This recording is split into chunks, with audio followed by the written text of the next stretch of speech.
Good morning and welcome to the channel. Today we're going to take a look at a new to me GI 1911A1 fresh from the CMP. I personally found it useful to see photos and videos of the 1911s that other people were receiving from the CMP before ordering mine. So what I'm looking to do today is try and return the favor and capture some footage of the 1911 that I received, with the hope that maybe that's useful to some of you out there who are thinking about trying to order one. I don't consider myself a 1911 guy per se, but I will do my best to walk us through this specific example. So this is a field grade 1911 from round 2 of CMP sales. I had a lottery number roughly in the 24,000 range, and when I got my phone call, I was offered the option between a rack grade and a field grade. So I went with the field. When you receive your pistol, the CMP does helpfully include a tag with some information about your gun.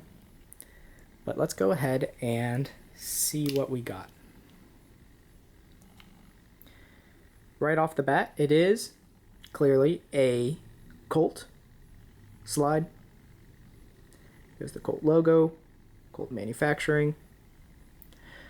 Early Colt 1911 slides actually have the logo. Will be back here behind the slide serrations. And then it was around the end of World War I is when Colt moved the logo to here in the middle of the slide. And it would stay there through the end of 1911 production, making it the most common configuration you see, and the one we have here. But if you see that, with the logo back here, that's always pretty exciting. The markings themselves on this one are still very readable, but the slide, and really the whole gun, has clearly been refinished, and refinished at least once, possibly multiple. And we know that looking at the logo itself, it's somewhat faint. And then looking at the letters, for example, the D in patented is partially obliterated. The D in December is rather faint. USA is rather faint as well.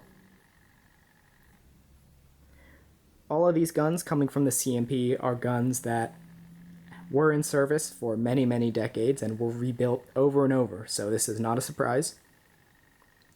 And I am happy that the slide markings on mine are still relatively clear, easily legible. Up top, there's the P proof mark that tells us this was a government contract slide. Typical GI sights, which is to say, by modern standards, not great. On the frame, there's the Army inspection marking. FJA stands for Colonel Frank J. Atwood. Was the Army inspector for Remington Rand and Ithaca. So we know it's a Colt slide. We know the frame is either Remington or Ithaca. And then there are also a bunch of numbers stamped at various places around the trigger guard. Those were done as part of the inspection process within the Remington Rand factory. Their factory inspectors left those markings during production. By the magazine release is another P proof mark that's been partially lost.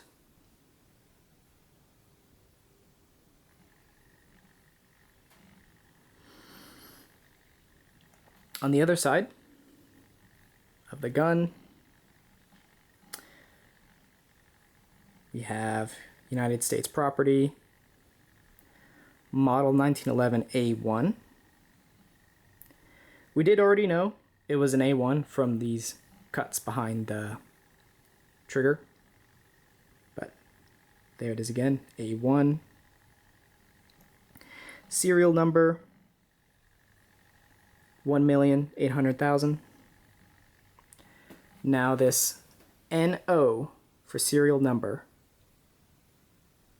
is a capital NO period with no line underneath. So that's the dead giveaway that this frame is for sure a Remington Rand frame. Not all Remington Rand frames are this capital NO with no line underneath, but when you do see it, it is for sure Remington Rand. And we can confirm that again with the serial number, this 1,800,000. This falls within a 1944 Remington Rand serial number range. There's a Cross Cannons logo in the back that is partially visible. There we go. More Remington Rand factory markings. Now around the trigger guard here is this ANAD followed by 3 numbers. A lot, if not maybe the majority of the 1911s coming from the CMP will have this ANAD followed by 3 numbers. So what that stands for is Anniston Army Depot, followed by the month this gun was rebuilt, which is September, followed by the year, 1975. So we know this specific example was rebuilt at the Anniston Army Depot in September of 1975, and that is not a surprise because all the 1911s coming from the CMP are coming out of U.S. Army Reserve storage at Anniston Armory. The CMP will take ownership of roughly, probably just shy of about 80,000 pistols. They are required to sell a minimum of 8,000 per year, but no more than 10,000 per year. So of those 80,000 pistols that are going to come out of U.S. Army Reserve from Anniston Army Depot, a lot were at one point rebuilt while in storage at Anniston Army Depot.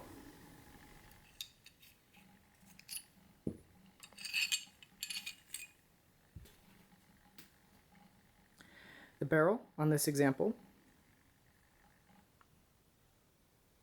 has a little P proof mark on the left side, and on the right side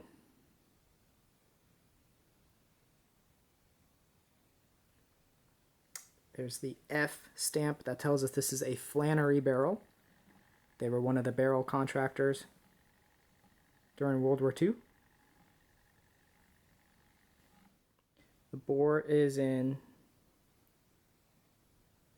pretty good condition. No complaints. All the pistols ship with 1 magazine. Mine is a late government contract magazine. 19200 is Checkmate Industries, meaning this is a 1970s, 1980s government contract mag. To wrap up, I will say that I am extremely happy with the example I got, and it is exactly what I personally was looking for, which is a well-loved but authentic GI 1911A1 that is in good mechanical condition, but not so nice that I would have any reservations about shooting it, about taking it to a match or an event. So for me personally, this pistol fits that box perfectly. Now I will touch on some of the bad. So, these pistols, coming from the CMP, and this one's no different, are definitely not mint.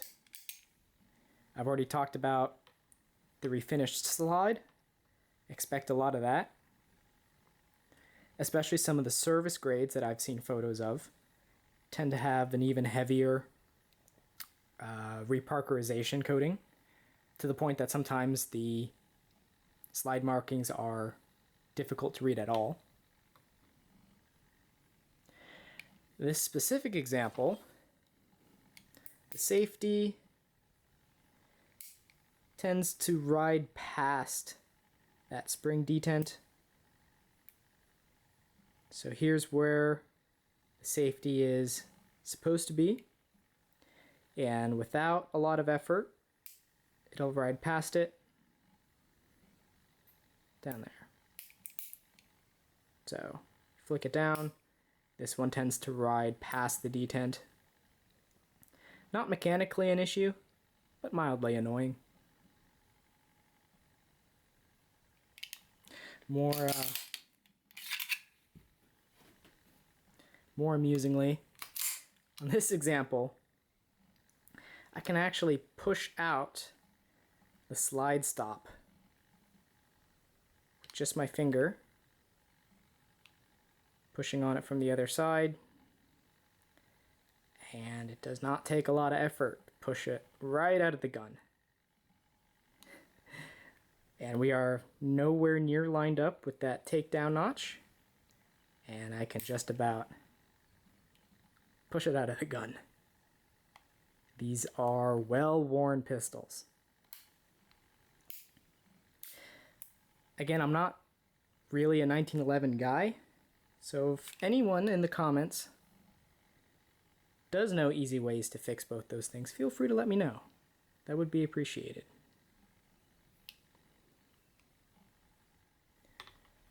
So last thing I'll touch on is, should you pick one of these things up? And I'm going to go with a strong maybe. Maybe. What are you looking for is what you're going to have to ask yourself. If you have to have a really minty, in good original as issued condition, as issued World War I, as issued World War II, GI 1911, these pistols coming out of the CMP may not be for you. If that's what you're looking for, it may be worth it for you to keep saving and pick up a GI Bringback 1911, one that left service early enough that it's in very nice original condition, in a way that these pistols coming out of the Army Reserve are not.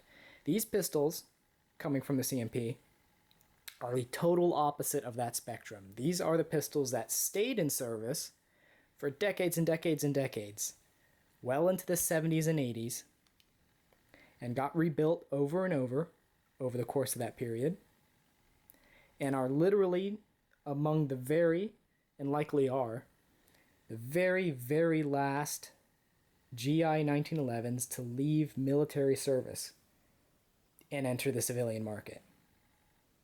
I personally find that really interesting. Who knows where this pistol has been? I know for a fact it was still in service as late as 1975. I've seen photographs of other 1911s with Anderson Armory rebuild markings well into the 80s. And for me personally, I find that interesting.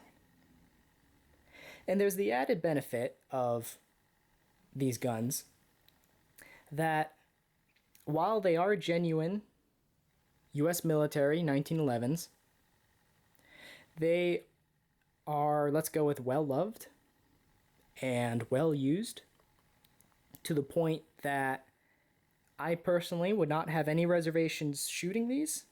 I would be totally comfortable bringing this to a match or an event or handing to a friend at the range.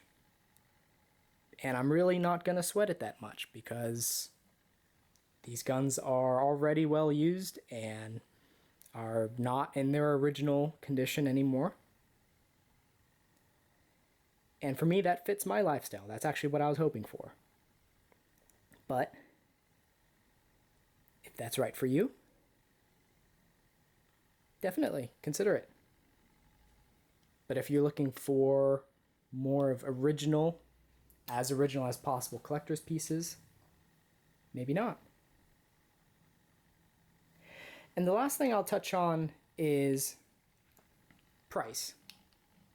So depending what grade you go with, after FFL fees, you're gonna end up paying somewhere between $900 to $1,100, which is not inexpensive for what is, at the end of the day, a Mixmaster GI 1911. Is that worth likely $1,000 or more? I went with yes. I think so. But not everyone is going to agree with that. And that's okay. And if maybe depending where you live, maybe you could find a deal elsewhere, you might be able to do better than that. Or maybe not. For me, I absolutely don't think these pistols are going to go down in value. I don't think they're bad investments at all. But you'll have to ask yourself if, for you, these pistols are worth that much, or if maybe you'll be better served to continue saving and maybe pick up more original examples if that's what you're looking for.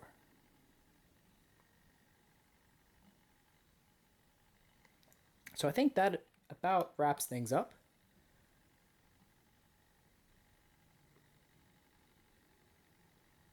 Overall, I am very happy. Could not be happier.